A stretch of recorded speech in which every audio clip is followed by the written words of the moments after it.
Okay, hello everyone. I'm Tyler Brock with Siouxland District Health Department. I'm the Deputy Director here, and I am here with Jodie Liebe. She is a disease prevention specialist with Iowa Department of Public Health, and we're going to spend just a few minutes today talking about syphilis. I know our clinic has been really busy. We're seeing a lot of folks. I know you've been busy as well, Jodie. Can you just tell us a little bit about what we've been seeing? Yes, just like your clinic has been busy, the state of Iowa has seen incredible amount of increases in syphilis.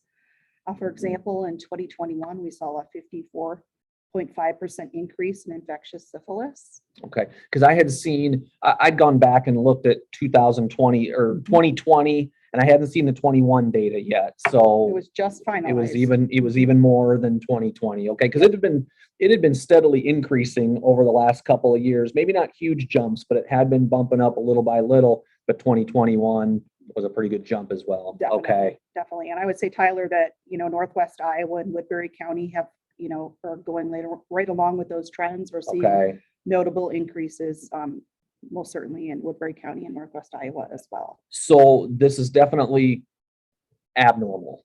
Yes. Or compare, I know you've been doing this for a long time, so have I. I know that we probably have never seen this kind of syphilis kind of running through our clinic since I've been doing this for a long time. And I assume that's similar to you or not Yes. necessarily. Yes, absolutely. So just another example would be, for example, in the state of Iowa, the number of cases among women has tripled in the last year. So historically, we have, maybe seen syphilis more in men who have sex with men, some other groups, but we still see syphilis among those groups where we're starting to see syphilis more among other groups as well.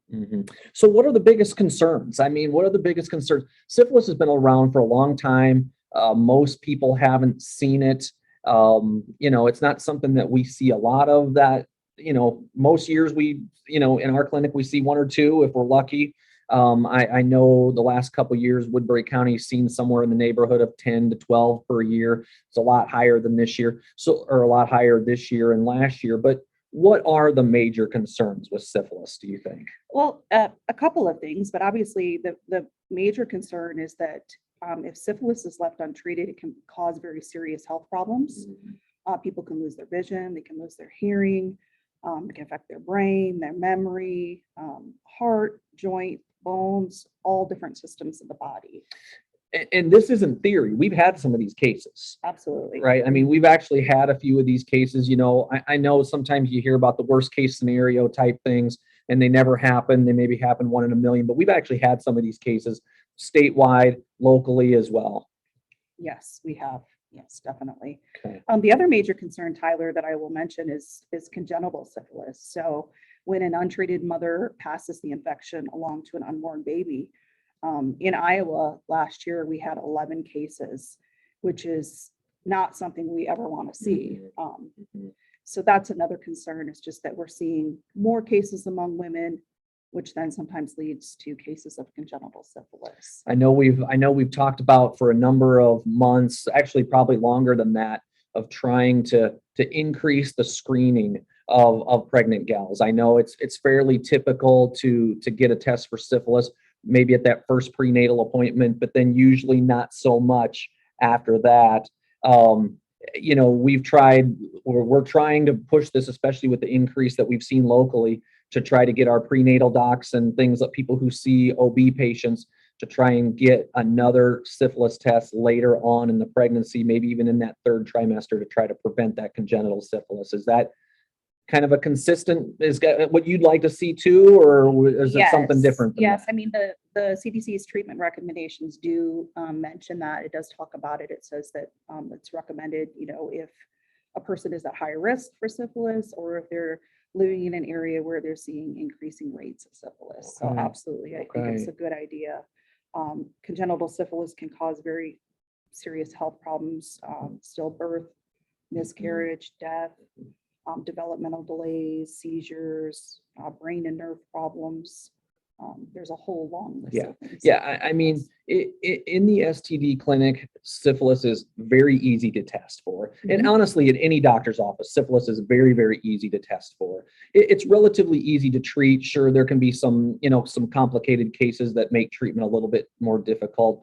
But as easy as syphilis is to test for, as easy it is to treat most people, I mean, we just don't want to miss folks. I mean, it's just one of those things. And that's really why we're trying to do this today. It's why we've been trying to push this out over the last couple of weeks, just to bring this to the forefront.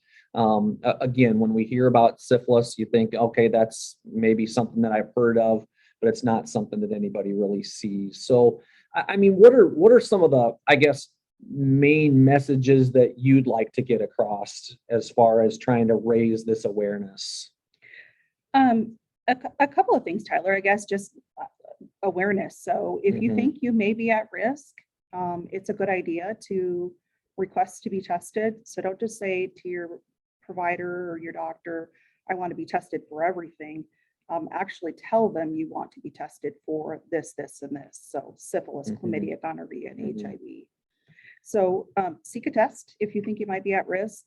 If you're pregnant, absolutely make sure that you're tested. Yeah. And like Tyler said, if it's can cause very serious problems, but the good news is that it can be treated with a specific type of antibiotic. Yeah. So actually ask for it by name, so again, we see this a lot. We have people that come in, I just want to be tested for everything. But sometimes when you go to the provider's office, and maybe that's not even your primary concern about why you're being there, sometimes actually requesting that test. And I think it's important for our providers to also, I've been using this terminology a lot this week, trying to bring it to the front of our providers' brains rather than something back there that you've maybe heard about or seen once in a blue moon, but really trying to get our providers to be thinking about it in, a primary way rather than just somewhere in the back.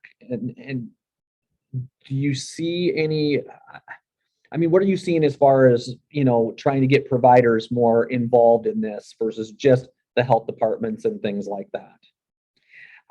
I would say for a large majority of the providers, like you said, Tyler, earlier, is they've not had a whole lot Right. of cases or a whole lot of experience with syphilis. So um, I would hope that they would think to test for syphilis just as a screening thing. And then, of course, if a person is symptomatic, but certainly I think if the health department is a resource, I could be a resource for Mhm. providers that need or want additional information on how to test or how to treat their patients for syphilis. Okay. Are there any, in the last minute or two that we have, what kind of symptoms usually are associated with syphilis? Yeah, so typically after a person becomes infected, they develop what we call a chancre. A chancre is just a painless sore, could be located anywhere where they had sex. So if a person uses their mouth for sex, it could be in their mouth, it could be in their vaginal area, their anal area, wherever they had sex. There can be one sore or more than one sore. Again, typically it's painless. Um, that's the typical presentation. Is this something that can sometimes go unnoticed though as well? Yes, absolutely. A lot of times people don't remember having the symptoms because, like I said, they're painless. Mhm. It could be in a person's mouth, they may not notice, or inside of their body, and they may not notice that it's Mhm. there. Then the next most common symptoms, then in the secondary stage that people develop, would be a skin rash. Skin rash can be located anywhere on the body, even on the palms of the hands, the bottom of the feet. Can be very noticeable or it can be very faint. People sometimes have patchy hair loss, otherwise just like general fatigue, fever, sore throat, muscle aches, that kind of thing. Sure. So lots of symptoms. Sometimes, I mean, we know that sometimes syphilis doesn't get diagnosed until very late because either the symptoms just weren't noticed or something along the line. Sometimes we do get syphilis cases that have been really late and not diagnosed for long periods of time. All right. Well, Jodie, I really do appreciate this. Again, we really are trying to bring this to the front of people's minds. We don't want it to be something that nobody's heard of and nobody thinks of. We're seeing more cases now than we really honestly ever have in our careers. And so we just want to bring this up to the front of people's minds, making sure that people know that it's important to go get tested. We can treat you fairly easily. We've got a clinic here at Siouxland District Health Department. We've got scheduling where you can give us a call. You can go on our website, make appointments. I know there's other places in town. Siouxland Community Health Center's got a clinic as well. And really any provider that these folks want to go to have the ability to test for syphilis. So we just want to make sure that people are seeking this out. Let's try to avoid some of those real serious consequences that can happen for syphilis. Anything else? Any final words?